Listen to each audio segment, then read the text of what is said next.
untuk memperingati tentang pengorbanan Tuhan Yesus kepada kita. Kita akan memulai ibadah kita, tetapi sebelumnya kita bangkit berdiri, kita sama-sama mengucapkan doa Bapa kami. 1, 2, 3. Bapa kami yang di surga, dikuduskanlah namamu, dikuduskanlah kerajaanmu, jadilah kehendak-mu di bumi seperti di surga. Berilah kami pada hari ini makanan kami yang secukupnya, dan ampunilah kami akan kesalahan kami, seperti kami mengampuni orang yang bersalah. Janganlah membawa kami ke dalam pencobaan, tetapi lepaskanlah kami daripada yang jahat, karena Engkau yang punya kerajaan dan kuasa dan kemuliaan sampai selama-lamanya. Amin. Kita tetap berdiri, kita akan memuji, kita akan tinggikan Tuhan kita.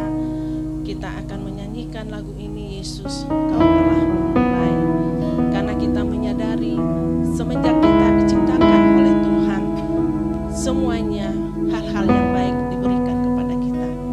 Bahkan sampai hari ini Tuhan Yesus membuktikan betapa besar pengorbanannya, betapa besar kesetiaannya kepada kita, sehingga Dia mau mati di kayu salib untuk menghapuskan segala dosa-dosa kita. Mari kita angkat pujian ini, kita katakan, Yesus Kau telah memulai.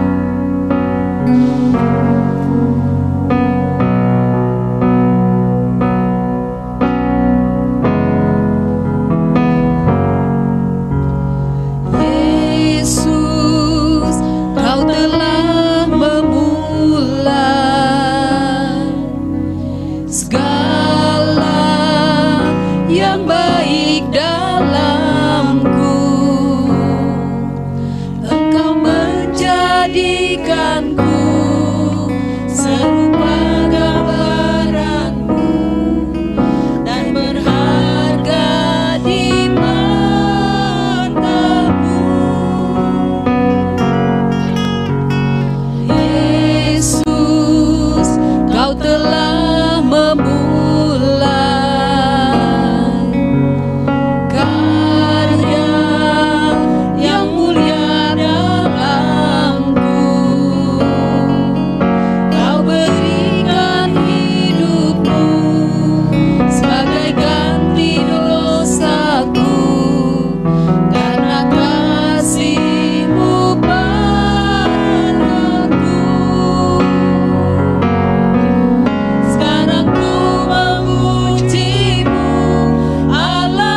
betapa setia Dia di dalam mengasihi kita setiap umat ciptaannya.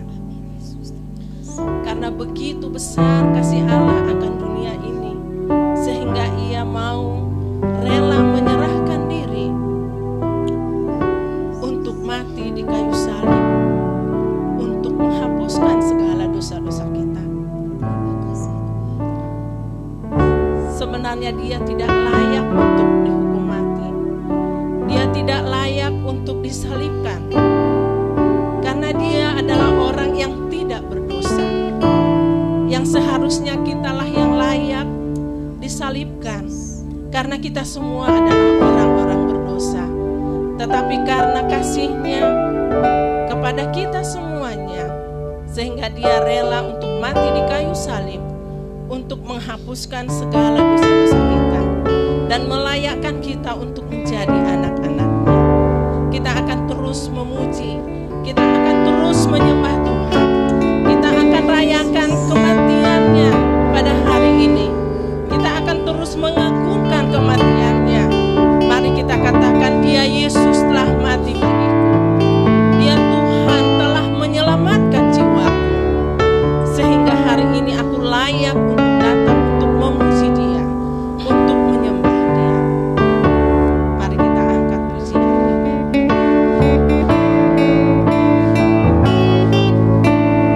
Ya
Mari kita berdoa.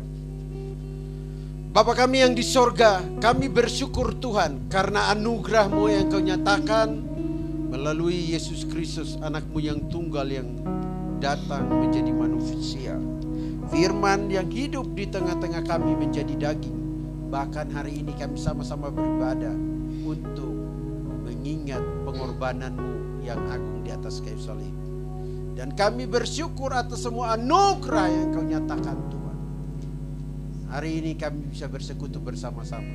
Maka kami serahkan ibadah kami ini dari awal, pertengahan hingga akhir. Kiranya Engkau yang sertai, Engkau yang hadir di tengah-tengah kami. Sehingga jemaat-Mu yang mengalami letih, lesu dan berbeban berat boleh memperoleh kelegaan daripadamu. Karena mengalami perjumpaan dengan Engkau sebagai Tuhan dan Juru Selamat, sumber pertolongan, sumber keselamatan, sumber kehidupan kekal. Kami serahkan semua hamba-Mu yang terlibat di dalam pelayanan hari ini. Baik dari Pendeta Nelson membawa firman Tuhan, baik dari tim musik, worship leader, singer, Olsia, Nenek, Bubur, dan Samuel beserta rekan-rekan yang lain. Engkau yang urapi, pakai dan berkati semuanya. Sehingga ibadah kami ini bukan ibadah biasa-biasa, tapi terus kami menyadari bahwa ini ibadah yang luar biasa. Karena kami mengalami persekutuan bersama, tapi juga persekutuan dengan Engkau Tuhan. Kami serahkan ibadah kami ini hanya di dalam nama Bapa, Anak, dan Roh Kudus. Amin. Silakan untuk duduk kembali. Ya, selamat pagi untuk kita. Saya melihat ada saudara kita yang baru datang beribadah bersama-sama dengan kita di sini. Mungkin bisa memperkenalkan diri.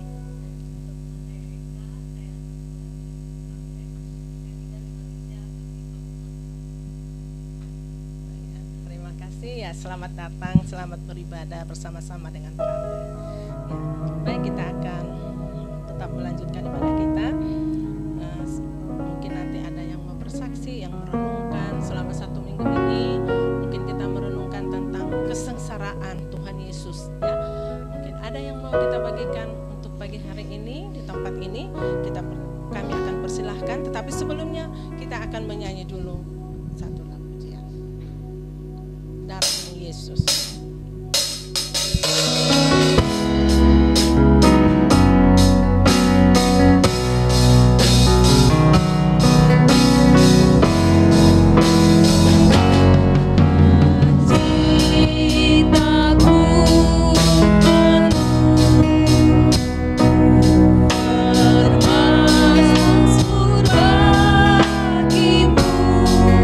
Karena ku tahu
saudara yang ada melalui Zoom di rumah maupun Bapak Ibu yang ada di tempat ini. Waktu kami persilahkan.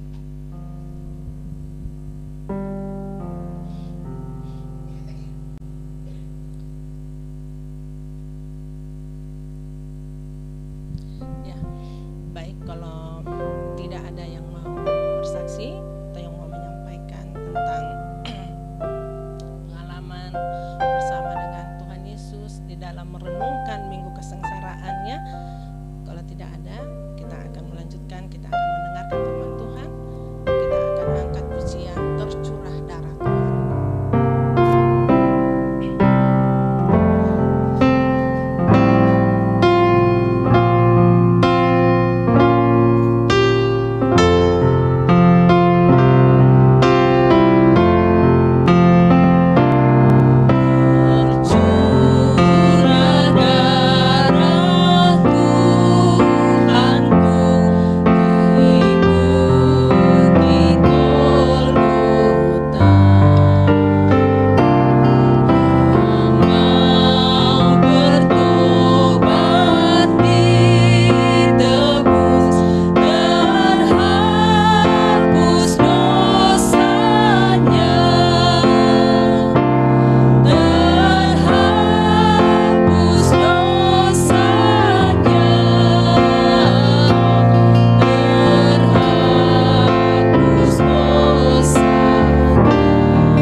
Kami bersyukur Tuhan karena pada hari ini kami kembali mengingatkan, mengenang tentang jalan salib, jalan yang Kau tempuh demi penebusan kami, demi pengampunan dosa kami.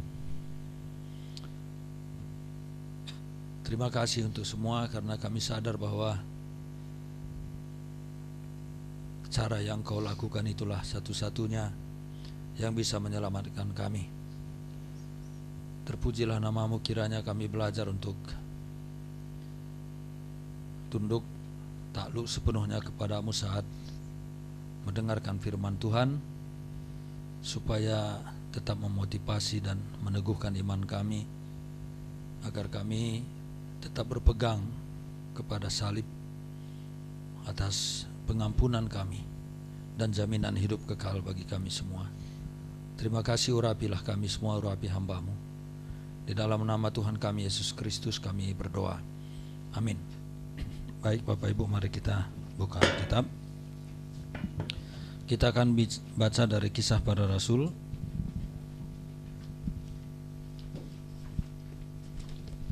Kisah Para Rasul pasal yang ke-13 ayat 23 sampai dengan 39. Kisah Para Rasul pasal 13 ayat 23 sampai dengan 29. Maaf, ayat 23 sampai 39. Kalau sudah dapat, saya akan membacakannya. Demikianlah firman Tuhan. Dan dari keturunannya lah sesuai dengan yang telah dijanjikannya, Allah telah membangkitkan juru selamat bagi orang Israel, yaitu Yesus. Menjelang kedatangannya, Yohanes telah menyerukan kepada seluruh bangsa Israel supaya mereka bertobat dan memberi diri dibaptis. Dan ketika Yohanes hampir selesai menunaikan tugasnya, ia berkata, "Aku bukanlah dia yang kamu sangka, tetapi ia akan datang kemudian daripadaku, membuka kasut dari kakinya pun aku tidak layak.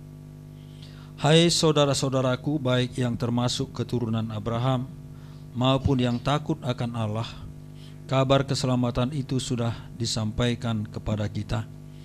Sebab penduduk Yerusalem dan pemimpin-pemimpinnya telah tidak mengakui Yesus dengan menjatuhkan hukuman mati atas dia. Mereka menggenapi perkataan nabi-nabi yang dibacakan setiap hari Sabat. Dan meskipun mereka tidak menemukan sesuatu yang dapat menjadi alasan untuk hukuman mati itu, namun mereka telah meminta kepada Pilatus supaya ia dibunuh.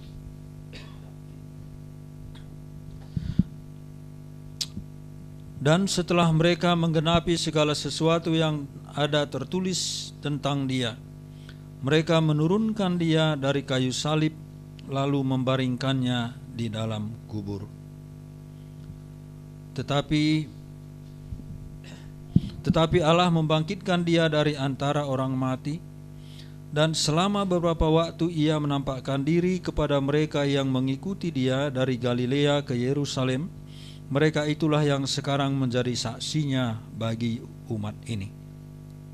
Dan kami sekarang memberitakan kabar kesukaan kepada kamu, yaitu bahwa janji yang diberikan kepada nenek moyang kita telah digenapi Allah kepada kita, keturunan mereka, dengan membangkitkan Yesus seperti yang ada tertulis dalam Mazmur kedua, "Anakku engkau, aku telah memperanakkan engkau pada hari ini." Allah telah membangkitkan dia dari antara orang mati, dan ia tidak akan diserahkan kembali kepada kebinasaan. Hal itu dinyatakan oleh Tuhan dalam firman ini, "Aku akan menggenapi kepadamu janji-janji yang kudus yang dapat dipercayai, yang telah kuberikan kepada Daud."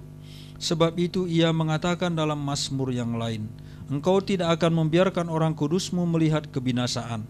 Sebab Daud melakukan kehendak Allah pada zamannya, lalu ia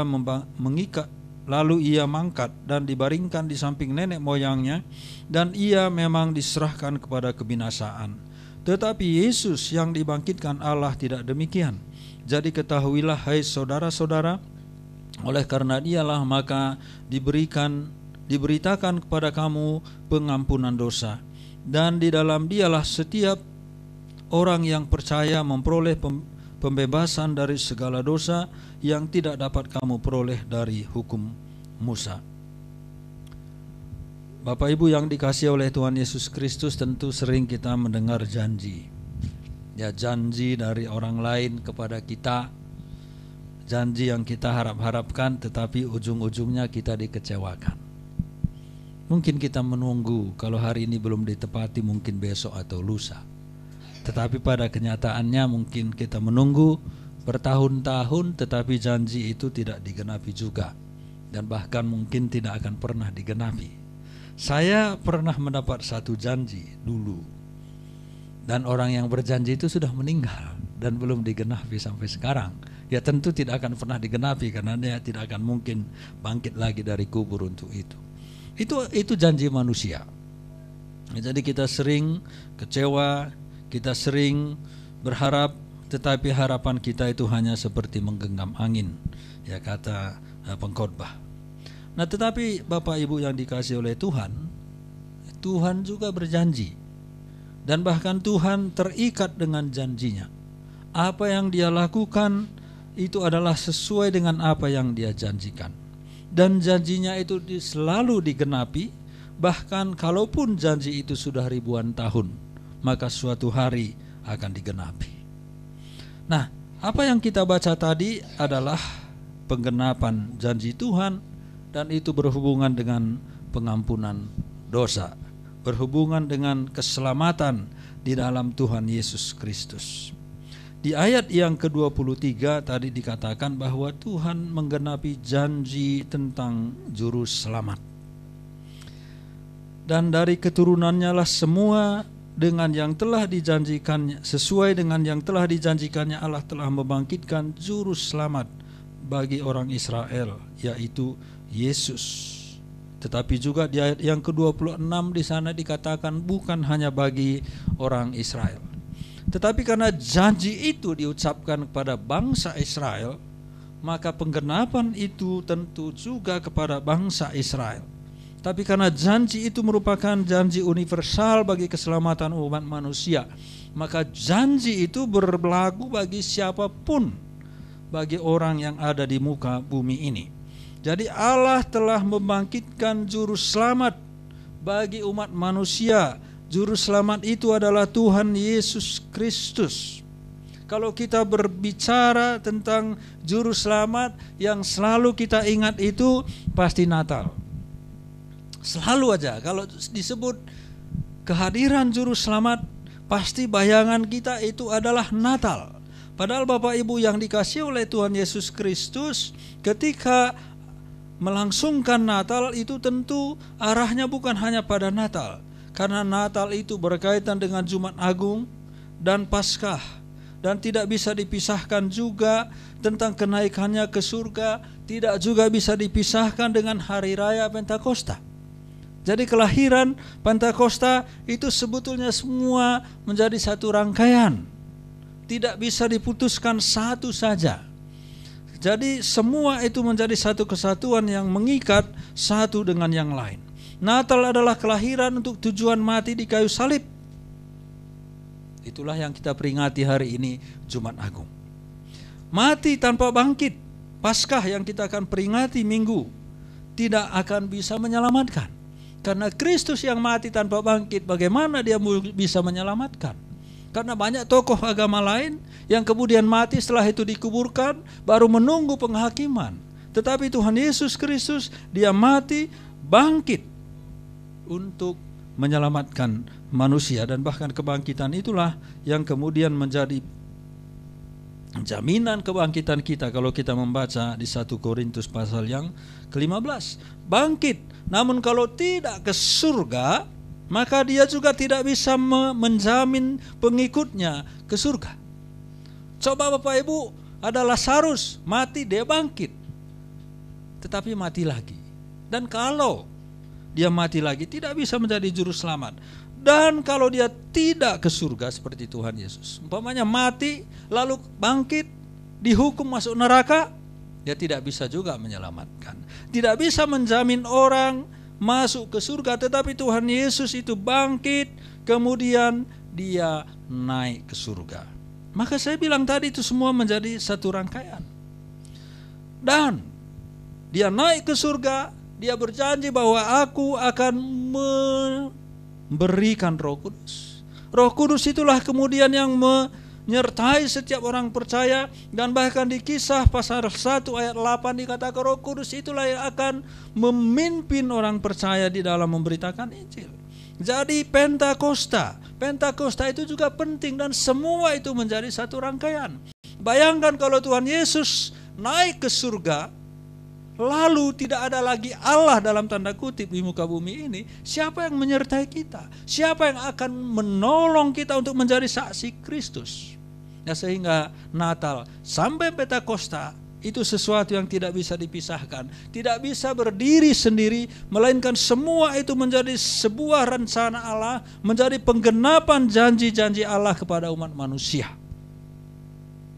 Jadi ketika kita mendengar juru selamat, kita tidak bisa hanya membayangkan tentang Natal dengan pernak-perniknya, dengan perayaannya. Juga tidak bisa hanya membayangkan tentang kematiannya di kayu salib. Tetapi kita harus lengkap dari kelahiran sampai kepada tercurahnya Roh Kudus, supaya kita kemudian bisa menjadi saksi dari kematian dan kebangkitan Tuhan Yesus Kristus itu sendiri. Nah, Bapak Ibu yang dikasihi oleh Tuhan Yesus Kristus, lalu berita keselamatan itu sudah disampaikan, tadi dikatakan ayat 26 sampai dengan 28. Hai saudara-saudaraku, baik yang termasuk keturunan Abraham maupun yang takut akan Allah, kabar keselamatan itu sudah disampaikan kepada kita, sebab penduduk Yerusalem dan pemimpin-pemimpin tidak mengaku Yesus dengan menjatuhkan hukuman mati atas dia. Meskipun tidak ada didapati kesalahan dikatakan di pada ayat yang lalu diserahkan kepada Pilatus, lalu dia dibunuh. Nah, saudara-saudara, kabar keselamatan itu ternyata melalui kematian Tuhan Yesus di kayu salib itu sendiri, melalui pengorbanannya, melalui penyiksaan yang dia alami, melalui semua peristiwa, mulai dari dia berdoa di Taman Getsemane sampai kemudian dia menyerahkan meregang nyawanya di kayu salib. Dia mengatakan, ke dalam tanganmu kuserahkan nyawaku. Nah, Bapak Ibu yang dikasihi oleh Tuhan Yesus Kristus, itulah kabar keselamatan yang disampaikan kepada kita.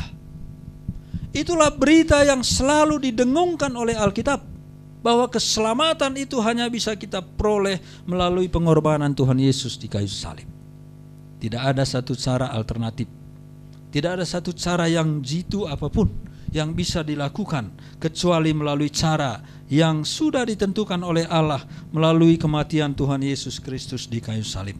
Di ayat 38 dan 39 dikatakan, oleh karena dialah maka diberikan kepada kamu pengampunan dosa. Di dalam dialah setiap orang yang percaya beroleh pembebasan dari segala dosa. Inilah keunggulan dari darah Tuhan Yesus Kristus itu. Di dalamnya kita mendapat pengampunan dosa. Di dalamnya kita mendapat pembebasan dari segala hukuman dosa. Karena seluruh dosa-dosa kita sudah ditanggung oleh Tuhan Yesus di kayu salib. Dan bahkan ditegaskan di ayat yang ke-9, yang tidak dapat kamu peroleh dari hukum Musa. Orang-orang Yahudi, bangsa Israel, ahli-ahli Taurat, orang-orang Farisi, semua giat melakukan hukum Musa. Setaat-taatnya mereka melakukan hukum Musa, mereka tetap harus percaya kepada Tuhan Yesus yang mati disalibkan itu. Itulah yang kita tahu tentang Nikodemus, seorang pemimpin agama Yahudi, seorang guru Israel. Dia begitu taat, dia begitu setia, tetapi Tuhan Yesus mengatakan kamu harus dilahirkan kembali. Sama seperti anak manusia ditinggikan, sama seperti Musa meninggikan ular di padang gurun, demikian juga anak manusia harus ditinggikan. Barang siapa yang percaya kepadanya tidak akan dihukum, melainkan beroleh hidup yang kekal. Itu kemudian dikatakan oleh Tuhan Yesus kepada Nikodemus. Kalau kita melihat ada seorang perwira Romawi, orang itu juga adalah orang yang taat walaupun dia bukan orang Yahudi. Tetapi Tuhan menyuruh Petrus untuk menemui orang itu, memberitakan Injil kepada orang itu, walaupun orang itu sudah sangat taat di dalam keagamaan. Itu adalah Kornelius, sida-sida Ethiopia. Di hari Ethiopia dia pergi beribadah ke Yerusalem. Tetapi kemudian Roh Tuhan berkata kepada Filipus, pergi temui orang itu. Orang itu sedang membaca kitab Nabi Yesaya 53.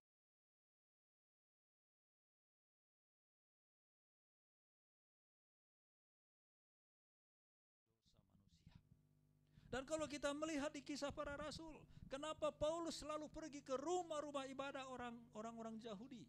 Dan dia memberitakan Injil di sana. Bukankah mereka semua sudah beragama? Sudah. Bukankah mereka semua mengikuti hukum Musa? Mengikuti. Tetapi mereka tetap harus bertemu dengan Tuhan Yesus Kristus. Jadi hukum Musa, hukum Taurat, dan hukum apapun, hukum agama apapun, hukum negara manapun yang ada di dunia ini, yang sejak dulu kala ada sampai akhir zaman, tanpa adanya Yesus Kristus yang disalibkan, maka hukum itu tidak bisa menyelamatkan.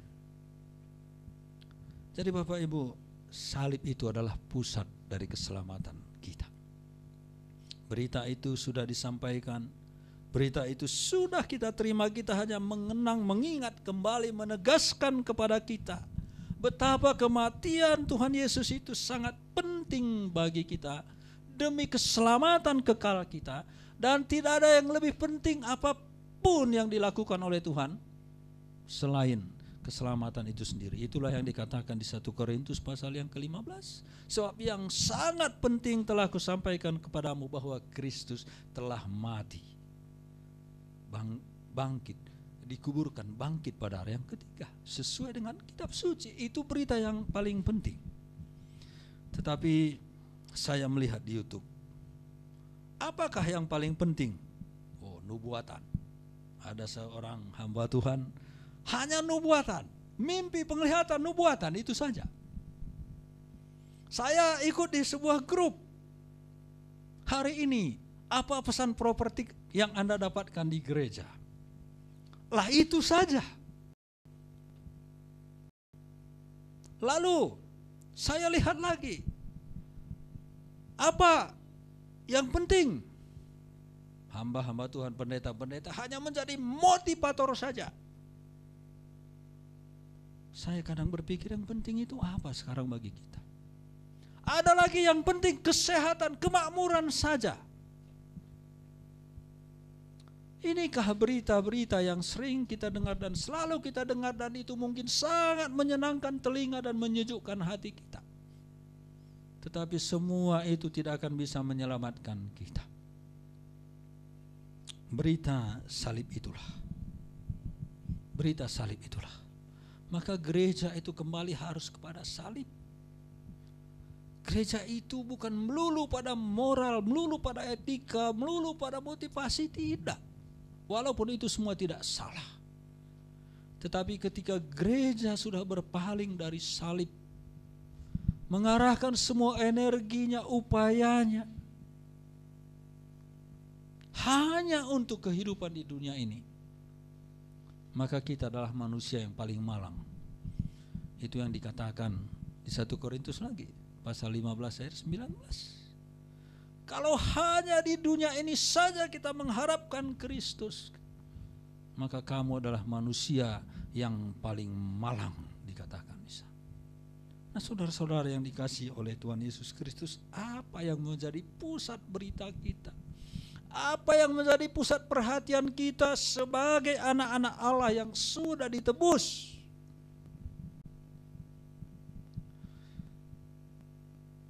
Kita harus bangkit dari buayan dunia ini yang menawarkan kenyamanan, kepuasan hidup, nilai diri yang palsu,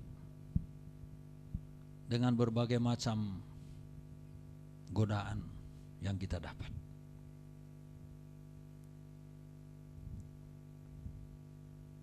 Kepuasan palsu yang sifatnya tidak kekal.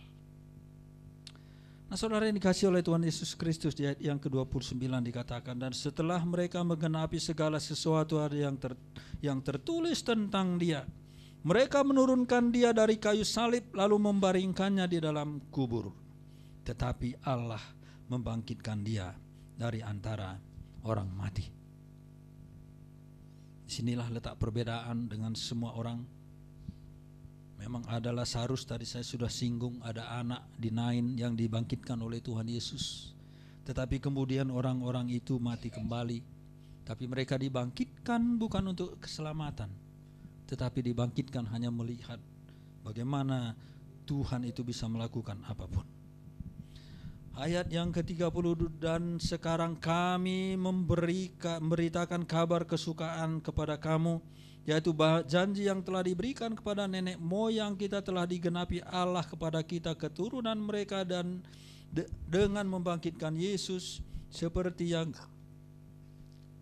ada tertulis dalam Mazmur dan seterusnya. Sudah digenapi apa yang dijanjikan. Tadi soal kematian, sekarang tentang kebangkitan.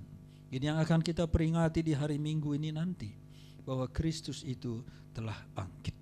Ayat yang ke-34, Allah telah membangkitkan Dia dari antara orang mati, dan Ia tidak diserahkan tidak akan diserahkan kembali kepada kebinasaan. Ayat 35, engkau tidak akan membiarkan orang kudusmu melihat kebinasaan. Ayat 37, tetapi Yesus yang telah dibangkitkan Allah, dan seterusnya. Nah, saudara-saudara, mati dan bangkit. Lalu kalau kita melihat ayat 31, dan selama beberapa waktu ia menampakkan diri kepada mereka yang mengikuti dia dari Galilea ke Yerusalem. Mereka itulah yang sekarang menjadi saksinya bagi umat ini. Jadi kematian, kebangkitan itu ada saksinya. Bukankah di dalam agama-agama kadang tidak ada saksinya? Diceritakan satu peristiwa, tetapi siapa yang menjadi saksinya? Tetapi ini ada saksinya. Bahkan dikatakan mulai dari Galilea. Kalau kita melihat di ayat ke-31, saya bacakan kembali. Dan selama beberapa waktu ia menampakkan diri kepada mereka yang mengikuti dia dari Galilea ke Yerusalem. Jadi saksinya itu adalah orang-orang yang mengikuti dia sejak Tuhan memanggil murid pertama, atau mungkin sejak baptisan Yohanes, sampai kepada Tuhan Yesus disalibkan, vonis matinya di Yerusalem. Mereka itu semua menjadi saksi. Jadi paling tidak ada 11 orang murid, karena Yudas Iskariot pada waktu itu sudah tidak ada, tidak lagi masuk dalam kelompok ini. Kalau kita membaca di bagian lain, umpamanya di Kisah Para Rasul, dikatakan bahkan dia menampakkan diri kepada 500 orang sekaligus. Kisah Para Rasul 15 ayat yang ke-6. Dia menampakkan diri kepada lebih dari 500 orang sekaligus.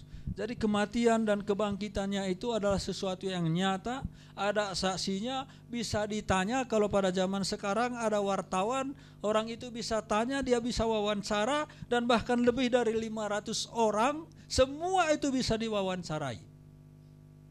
Ini kan jitu Alkitab. Artinya kamu cari, orang itu ada, masih hidup.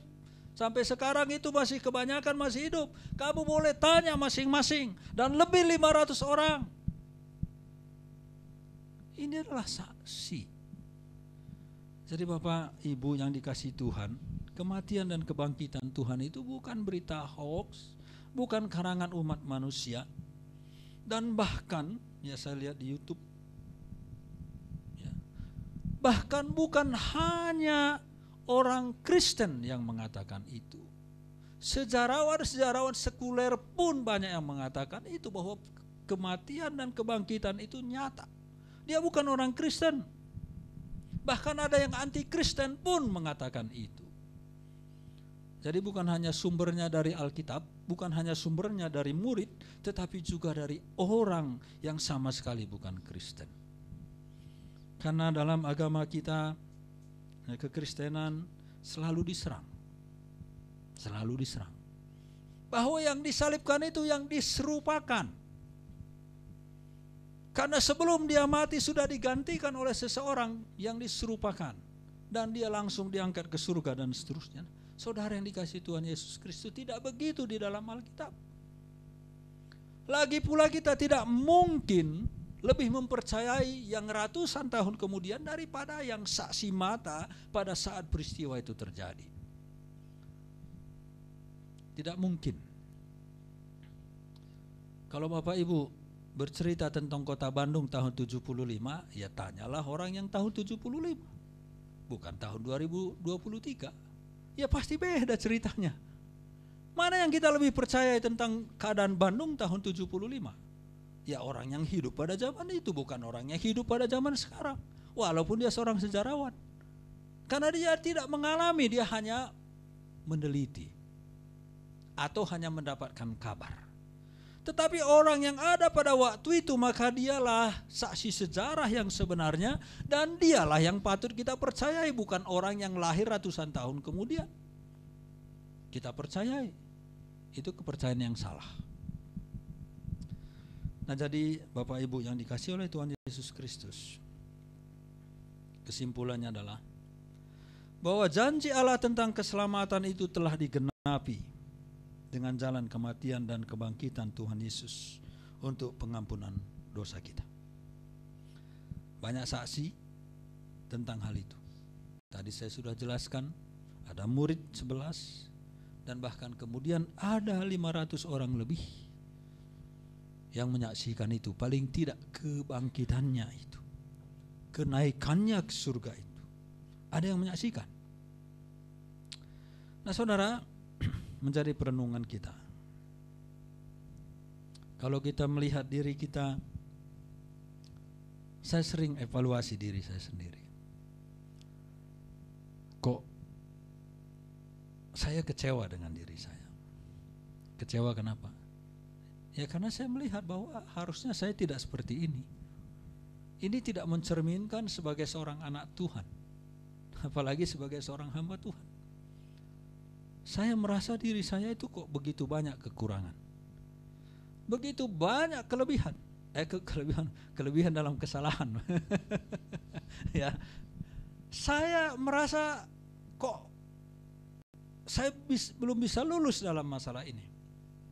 Kenapa peristiwa yang salah ini terulang terjadi? Ada merasa satu kekecewaan dengan diri sendiri, merasa gagal dalam hal tertentu, merasa kadang sulit menerima. Kenapa realita masalah yang satu ini belum terkuasai oleh diri saya sendiri? Banyak kekurangan-kekurangan, kelemahan-kelemahan yang membuat kita kadang tidak sanggup atau merasa tidak mampu menerima diri kita sendiri. Kita berkaca kepada peristiwa-peristiwa yang kita lalui. Nah tetapi bagaimanapun adanya kita, sejauh manapun kita menolak keberadaan kita, tetapi Tuhan Yesus tetap menerima kita. Dan bahkan Dia mau mati, berkorban, disalibkan demi diri kita. Roma 5 mengatakan, pasal ayat 8 dan 9, Kristus mati bahkan ketika kita masih berdosa. Sebelum kita mengenal Dia, ketika kita belum disucikan oleh darah-Nya, Dia sudah mati untuk kita. Dia menerima kita pada waktu itu. Lebih-lebih sekarang katanya, apalagi kita setelah dibenarkan, setelah disucikan oleh darah-Nya. Nah saudara-saudara, kita diterima. Mungkin kita menyesali, kita masih mengutuki dalam tanda kutip keadaan kita yang kita tidak bisa terima itu, baik itu moral kita, mungkin mental kita, karakter kita, tapi juga fisik kita. Karena belum tentu kita semua puas dengan diri kita sendiri. Dulu umur 30-an tahun, saya melihat di kaca, oh sudah ada rambut yang putih. Nah sekarang saya berkaca, masih ada sisa yang hitam. Terbalik, saudara-saudara. Ya, kalau dulu sudah ada yang putih, sekarang terbalik. Masih ada sisa yang hitam.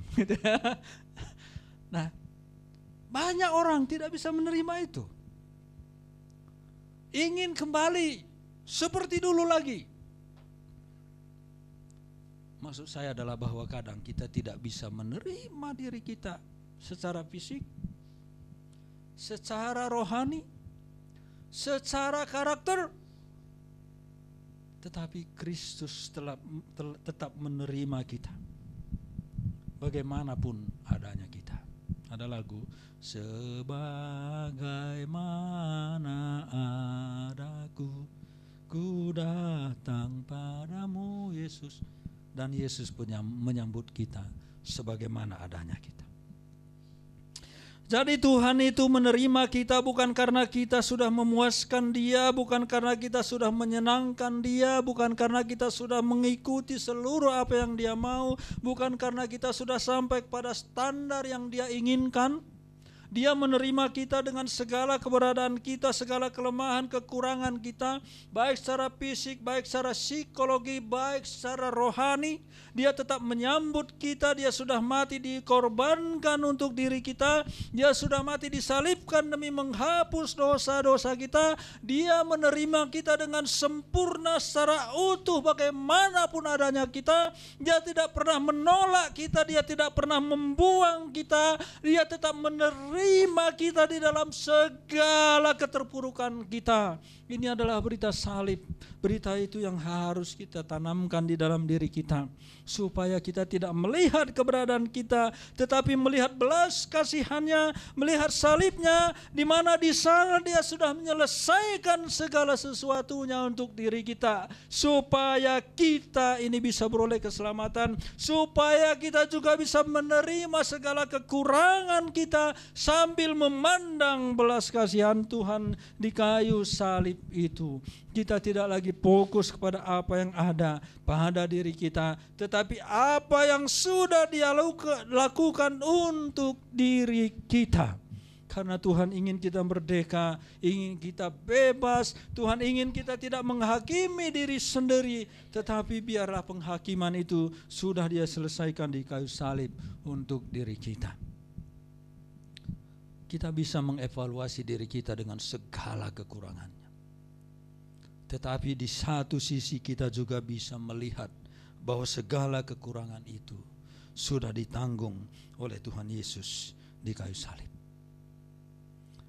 Karena kita akan sulit berkembang secara rohani ketika kita tidak bisa menerima diri kita sendiri, sementara Tuhan menerima diri kita apa adanya.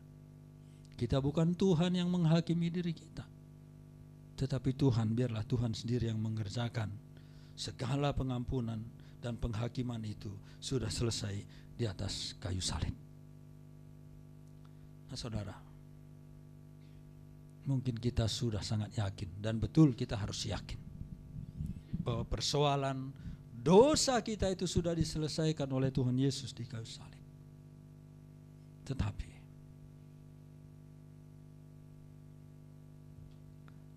kita harus memandang orang-orang di luar sana. Ini bulan mereka, saudara-saudara kita sedang berjuang supaya sampai kembali kepada kesucian. Tetapi kita tahu, tadi dikatakan di dalam Alkitab, hukum Musa saja tidak bisa melakukan itu. Bagaimana dengan hukum lain? Bagaimana dengan peraturan-peraturan yang ditetapkan? Apakah itu akan memenuhi standar? Tentu kita berkaca dari firman Tuhan, kita melihat dari sisi iman Kristen, bahwa berita salib ini harus sampai kepada orang lain. Karena itu adalah satu-satunya jalan, dan itu satu-satunya janji keselamatan yang dikerjakan, yang diucapkan, yang dijanjikan, dan yang digenapi oleh Tuhan bagi umat manusia. Mari kita terus doakan. Kita terus doakan, kita terus lakukan apa yang bisa kita kerjakan untuk memperkenalkan Kristus yang disalib itu bagi orang-orang yang belum mengenalnya, agar mereka mendapatkan kemerdekaan, mendapatkan pengampunan dosa, menerima penebusan melalui darah Tuhan Yesus yang sudah Dia curahkan di kayu salib. Nah saudara, kitalah orang-orang yang memiliki tanggung jawab itu. Kita adalah orang yang memiliki tanggung jawab itu. Tuhan mengatakan supaya mereka tidak binasa, dan kita harus memiliki andil untuk hal itu. Paling tidak, kembali saya ingatkan kita, doakanlah paling tidak satu orang saja yang belum percaya kepada Tuhan, supaya suatu hari dia akan bertemu dengan Tuhan di dalam hidupnya. Kalau dalam kematian semua orang akan bertemu, tetapi kita harap pertemuan di sanalah pertemuan sukacita, bukan pertemuan ketakutan. Mari kita dukung semua langkah-langkah yang bisa untuk memperluas berita keselamatan ini, baik melalui gereja kita secara sinode, gereja kita secara lokal, dan bahkan mendukung seluruh upaya di seluruh dunia ini. Mari kita berdoa. Terima kasih Tuhan, momen Jumat Agung ini kami kembali mengenang pengorbanan-Mu di kayu salib demi pengampunan dosa kami. Kami bersyukur karena Engkau menempuh jalan yang berat, jalan yang hina, supaya kami bisa menemukan kemuliaan di dalam Engkau dan bahkan bersama dengan Engkau dalam kemuliaan kekal. Kami menyadari bahwa kami memiliki banyak kekurangan, kelemahan, keterbatasan, baik rohani kami, mental kami, karakter kami, fisik kami. Tetapi Engkau menerima kami apa adanya. Kami bersyukur karena apa yang tidak bisa kami lakukan sudah Engkau lakukan. Dan pada waktu bersamaan kami juga harus memandang sekeliling kami, orang-orang yang belum mengenal Tuhan. Kiranya kami memiliki hati yang dipenuhi oleh belas kasihan-Mu, seperti Engkau menangisi Yerusalem. Yerusalem, Yerusalem, aku ingin mengumpulkan Engkau seperti anak ayam di bawah kepak saya induknya. Baiklah kita menangisi bangsa ini. Tuhan tolong kami, agar kami terus berdoa bagi bangsa kami, bagi keselamatan bangsa ini. Karena mereka juga orang-orang yang Kukasihi. Bagi mereka juga darah-Mu sudah tercurah. Terima kasih untuk pengampunan-Mu, untuk kasih karunia-Mu. Saudara-saudara, kalau saudara mau berdoa kepada Tuhan pada waktu ini, berdoalah secara pribadi.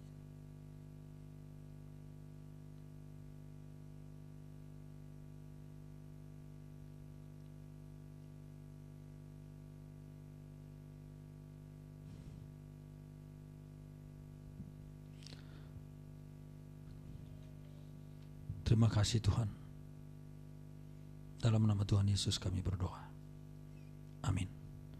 Bapak Ibu, mari kita akan mempersiapkan diri untuk menerima perjamuan Tuhan, perjamuan kudus. Saya undang kita semua bangkit ke depan, maju, pemain musik tim PW maju ke depan dan mempersiapkan diri kita. Ibu Olsia, mari pimpin lagu.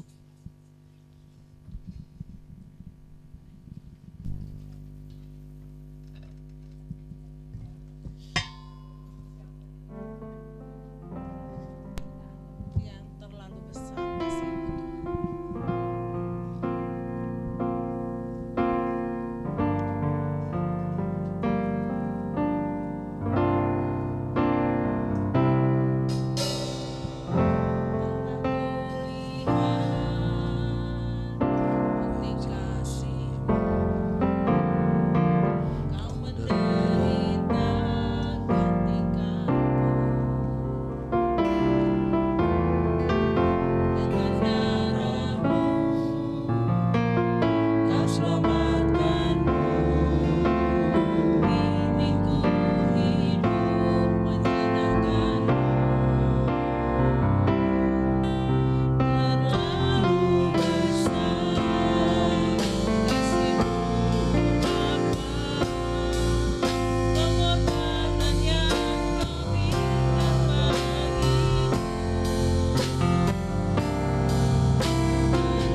menerima tubuh dan darah Kristus, dan hampir segala sesuatu disucikan menurut hukum Taurat dengan darah, dan tanpa penumpahan darah tidak ada pengampunan.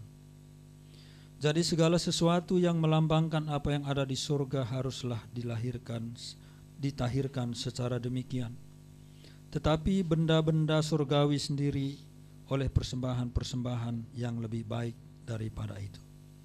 Sebab Kristus bukan masuk ke dalam tempat kudus buatan tangan manusia yang hanya merupakan gambaran saja dari yang sebenarnya, tetapi ke dalam surga sendiri untuk menghadap hadirat Allah guna kepentingan kita. Dan ia bukan masuk untuk berulang-ulang mempersembahkan dirinya sendiri sebagaimana imam besar setiap tahun masuk ke dalam tempat kudus dengan darah yang bukan darahnya sendiri. Sebab jika demikian ia harus berulang-ulang menderita sejak dunia ini dijadikan. Tetapi sekarang ia hanya satu kali saja menyatakan dirinya pada zaman akhir untuk menghapuskan dosa oleh korbannya. Nah, saudara yang dikasihi oleh Tuhan Yesus Kristus, kita tahu bahwa Tuhan Yesus Kristus sudah masuk ke dalam ruang Maha Kudus. Dia membawa darahnya sendiri, membawa tubuhnya sendiri demi pengampunan dosa kita. Berbeda dengan imam-imam yang hanya membawa darah domba, tetapi Tuhan membawa dirinya sendiri, sebab dialah anak domba Allah yang menghapus dosa dunia, seperti yang dikatakan oleh Yohanes Pembaptis. Bapak Ibu, di tangan kita adalah ada roti. Dan inilah lambang dari tubuh Yesus Kristus yang dipecah-pecahkan bagi kita. Mari kita mengangkat roti ini sambil melihat kembali kepada salib, di mana Tuhan tergantung di sana. Dia menyerahkan hidupnya kepada kita. Dan sekarang, di dalam nama Tuhan Yesus Kristus, mari kita makan. Inilah tubuh Kristus.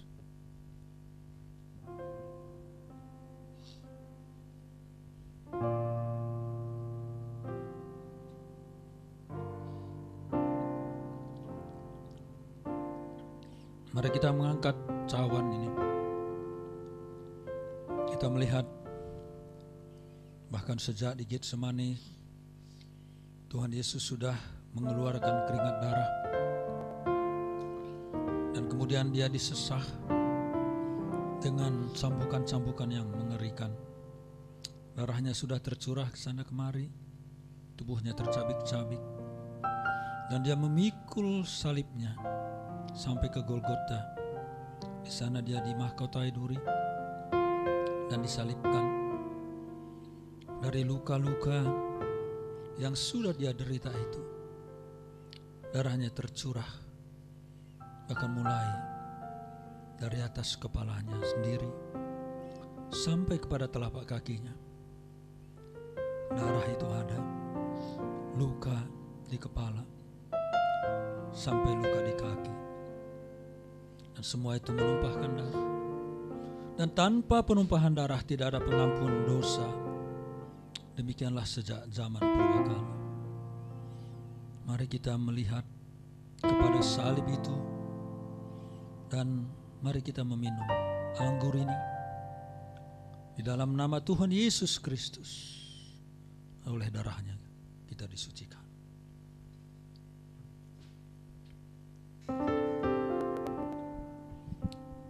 Kami bersyukur kepada Tuhan karena kami yakin pasti hukuman dosa kami sudah selesai ketika Engkau mengatakan sudah selesai, sudah dilaksanakan, sudah dibayarkan semua utang dosa kami, sehingga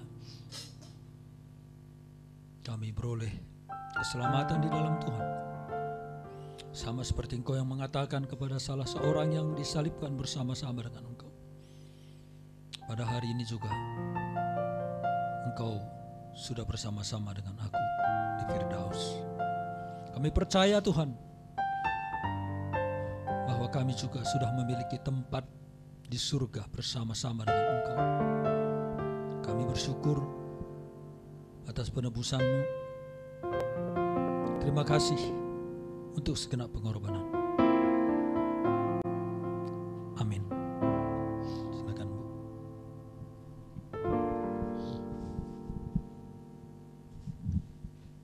Terima kasih Pak Nelson. Kita akan menyiapkan hati kita untuk memberikan persembahan. Tetapi sebelumnya, mari kita berdoa dulu. Terima kasih Bapa, terima kasih Tuhan Yesus untuk firman yang sudah hamba-Mu sampaikan bagi kami pada pagi hari ini. Biarlah Engkau terus memberkati Pak Pendeta Nelson dalam setiap pelayanannya, dimanapun dan kemanapun dia melangkah Tuhan. Biar penyertaan pertolongan-Mu tetap ada bersama-sama dengan dia. Kami juga berdoa untuk keluarga, untuk anak-anak. Engkau juga Tuhan Yesus yang terus memberkati di dalam setiap pendidikan mereka. Bapa, pada pagi hari ini juga kami akan mengumpulkan persembahan. Biarlah Engkau tolong supaya setiap persembahan yang kami kumpulkan pagi ini boleh untuk menyenangkan hati Tuhan, boleh dipakai untuk memperluas kerajaan. Terima kasih Tuhan, terima kasih Tuhan Yesus, di dalam nama-Mu kami berdoa dan mengucap syukur. Amin. Mari kita angkat pujian kita, darah-Mu Yesus, sambil mengumpulkan persembahan.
Ya, terima kasih Pak Pendeta Nelson.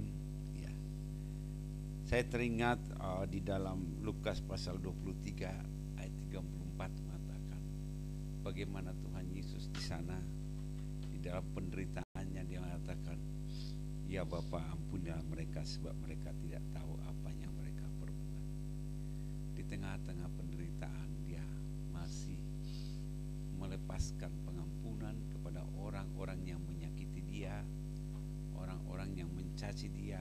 Nah, disinilah kita sebagai orang percaya kepada Tuhan Yesus, kita harus mencontoh bagaimanapun kita, ya intinya kita tetap mengampuni mereka, ya, karena itulah yang penting. Makasih Pak Nelson, itu bagaimana pengorbanan Tuhan Yesus di salib. Kita telah saksikan persembahan kita waktu hari Minggu, ya, itu sebesar 1.230.000. Terima kasih atas persembahannya. Tuhan Yesus memberkati. Ini yang ulang tahun, ya Kaleb, kita doakan terus yang ulang tahun supaya Tuhan memberkati, dan juga Michael Anthony Wilianto kita juga doakan, dan juga kita berdoa untuk ulang tahun pernikahan Pak Yopi tanggalnya yang ke-29, ya. Ya, ini ulang tahun ke-52 ya. Nah, tetap kita worship leader bisa dibaca di sini. Pendeta Ade, Ibu, Pendeta Ade juga nggak bisa datang ya hari ini. Ya, tetap kita dengarkan Bapak Yopi Ratu di Radio Cepi ya. Kita terus doakan setiap minggu. Nah, ini pokok doa. Ya, kita doakan ya. Ya, masih ada pokok doa tambahan. Karena itu mari kita berdoa. Bapa di surga, terima kasih pada pagi hari ini di mana Tuhan izinkan kami untuk datang beribadah di hari Jumat Agung ini Tuhan. Kami merasakan bagaimana penderitaan-Mu sebagai manusia yang datang ke dunia, yang menjalani setiap apa yang telah dinubuatkan di dalam Yesaya 53, sehingga Dia sangat menderita itu semua karena dosa-dosa manusia. Terima kasih Tuhan untuk penyelamatan juga yang Tuhan berikan kepada kami, di mana Tuhan telah memilih kami dari sekian banyak orang manusia di dunia ini. Kami salah satunya orang pilihan yang diberi Allah menjadi anak-anak-Mu Tuhan.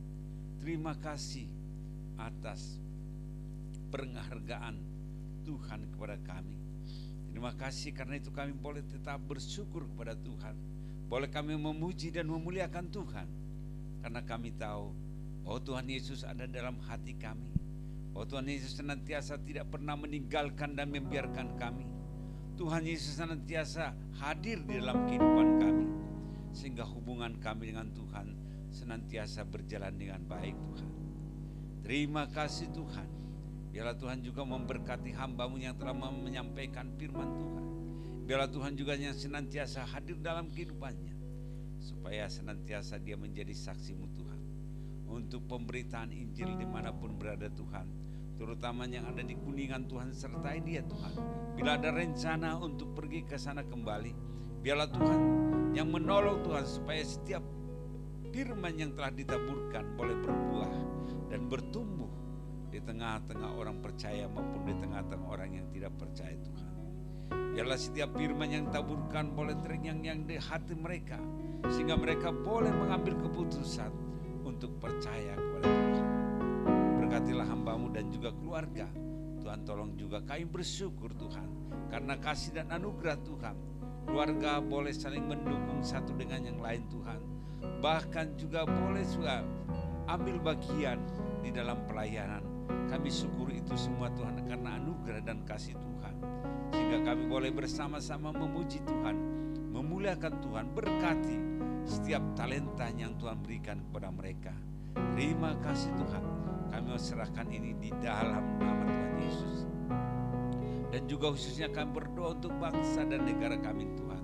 Kami terus berdoa untuk bangsa dan negara kami Tuhan, supaya setiap pemerintahan Tuhan, terutama pemerintahan Pak Jokowi, biarlah Tuhan berikan hikmat kepada dia, berikan kebijaksanaan kepada dia Tuhan, sehingga ya dalam pemerintahannya Tuhan boleh bersikap netral Tuhan. Tidak hanya mementingkan satu golongan, tapi semua golongan boleh dia perhatikan Tuhan. Bahkan juga kami bersyukur di mana juga boleh pembangunan di mana-mana, terutama di Papua, di daerah Kristen dia perhatikan Tuhan. Kami mengucap syukur atas kasih dan anugerah Tuhan kepada dia. Kami juga berdoa untuk anak-anak Tuhan yang duduk dalam pemerintahan. Biarlah Tuhan juga memberkati mereka, menolong mereka Tuhan, supaya mereka menjadi saksi yang hidup di tengah-tengah orang percaya maupun di tengah-tengah orang yang tidak percaya. Sehingga sungguh-sungguh Tuhan, kehadiran mereka dirasakan dan juga boleh meremantau khususnya untuk anak-anak Tuhan di negeri ini Tuhan. Kami serahkan juga situasi politik pada saat ini dan juga situasi ekonomi, dan juga kami juga berdoa untuk pemilihan tahun 2024 Tuhan. Kami doakan Tuhan, biarlah Tuhan supaya berjalan dengan baik Tuhan.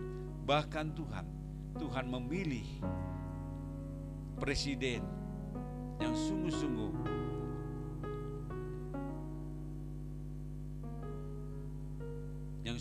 Tuhan memperhatikan bangsa dan negara ini Tuhan. Kami doakan Tuhan, biarlah Tuhan juga campur tangan Tuhan. Kami juga berdoa Tuhan saat ini Tuhan, untuk setiap penginjil dimanapun berada Tuhan, yang saat ini telah menaburkan firman Tuhan di pelosok maupun di pedalaman, di perkotaan Tuhan, supaya setiap firman yang ditaburkan boleh terus tertanam dan materaikan di dalam hati jemaatmu masing-masing Tuhan, sehingga mereka boleh Tuhan memperoleh jalan keluar, terutama hamba-hamba Tuhan yang pelayan di pedalaman. Berkati keluarga mereka Tuhan, berkati anak-anak mereka Tuhan, sehingga mereka terus Tuhan boleh memuliakan Tuhan di dalam kehidupan mereka Tuhan. Terima kasih Tuhan, kami juga berdoa pada saat ini untuk gembala di tempat ini. Biarlah Tuhan juga memberkati Pak Yopi dan juga Ibu Yopi. Biarlah Tuhan supaya senantiasa Tuhan juga yang menolong kesehatan mereka. Bila selama ini mereka terapi, bila melalui itu juga Tuhan boleh mereka semangat kembali Tuhan, sehingga boleh mereka memuliakan Tuhan. Kami juga berdoa untuk tempat ini Tuhan, yang pemilik tempat ini Tuhan. Biarlah kami doakan, biarlah Tuhan juga yang menolong, melembutkan hatinya bila rencananya untuk membangun gudang di tempat ini. Kami doakan Tuhan, sehingga pada saat Pak Yopi akan menghubunginya, biarlah Tuhan juga yang menolong, sehingga mereka boleh tergerak hatinya untuk juga mengizinkan kami beribadah di tempat ini Tuhan. Terima kasih Tuhan, kami juga berdoa yang berulang tahun. Biarlah Tuhan juga yang memberkati mereka, supaya mereka juga dapat menghitung hari-hari yang mereka lalui, sehingga mereka memperoleh hati yang bijaksana, hati yang memuliakan Tuhan, hati yang meninggikan Tuhan. Terima kasih kami serahkan Tuhan yang berulang tahun hanya ke dalam tangan pengasihan-Mu. Kami juga berdoa saat ini Tuhan untuk juga ulang tahun pernikahan Pak Yopi. Tuhan berkati, bila nanti akan berlangsung, biarlah Tuhan juga yang menolong sampai mereka sudah menginjak pernikahan 52 tahun nanti Tuhan. Kami syukuri itu semua Tuhan. Ini adalah pernikahan yang cukup panjang mereka berdua Tuhan. Berkati mereka di dalam rumah tangga mereka Tuhan. Terima kasih Tuhan. Kami juga berdoa untuk jemaat-Mu yang tidak bisa hadir. Biarlah Tuhan juga memberkati mereka, menolong mereka Tuhan, sehingga mereka tidak melupakan Tuhan, tetapi terus mengingat Tuhan. Terima kasih Tuhan. Kami juga berdoa pada saat ini untuk kami masing-masing yang hadir di tempat ini Tuhan. Biarlah Tuhan juga yang menolong kami. Biarlah Tuhan juga yang senantiasa hadir di dalam kehidupan kami, sehingga sepulang dari tempat ini kami tetap mengalami sukacita yang daripada Tuhan. Firman Tuhan yang Tuhan telah taburkan tidak diambil oleh si iblis pada saat kami keluar dari tempat ini. Tapi biarlah firman itu Tuhan materaikan di dalam hati kami, sehingga itu terus berbicara kepada kami melalui Roh-Mu di dalam pikiran kami, sehingga kami terus memuliakan Tuhan di dalam perjalanan hidup kami Tuhan. Terima kasih Tuhan. Kami juga berdoa saat ini untuk Papur yang juga pelayanan dan juga bekerja di Surabaya. Tuhan juga memberkati dia. Biarlah Tuhan juga yang menolong dia, sehingga terus dia semangat dalam melayani Tuhan dan juga dalam mempersembahkan hidupnya kepada Tuhan. Berkatilah keluarga Papur. Terima kasih Tuhan. Kami menyerahkan seluruh hidup kami pada pagi hari ini. Bahkan inilah doa syafaat kami yang kami sampaikan semuanya di dalam nama Tuhan Yesus Kristus kami berdoa. Amin.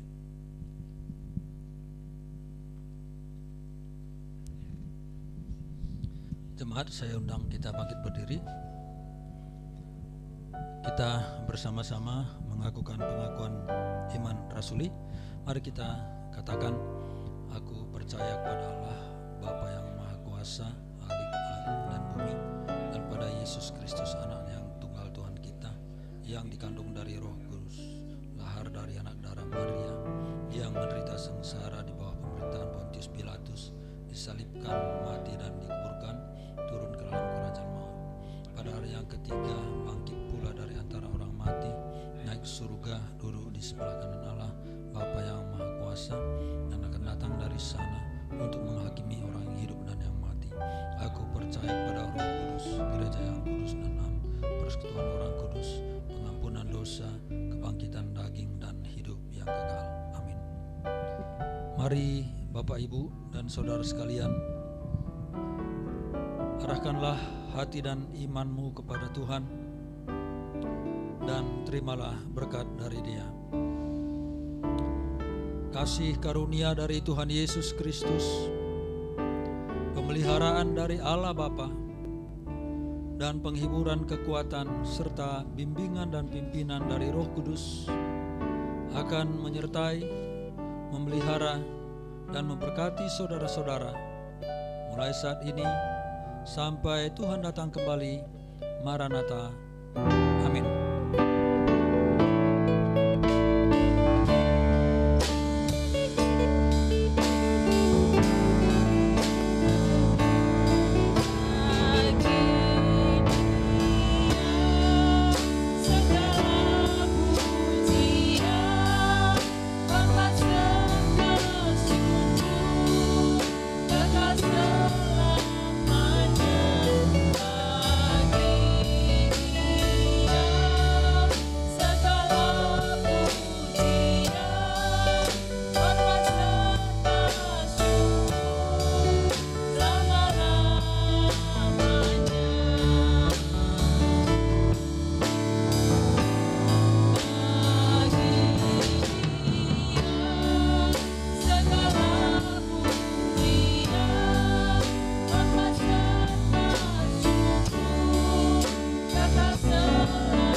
Segala pujian dan hormat serta syukur kami.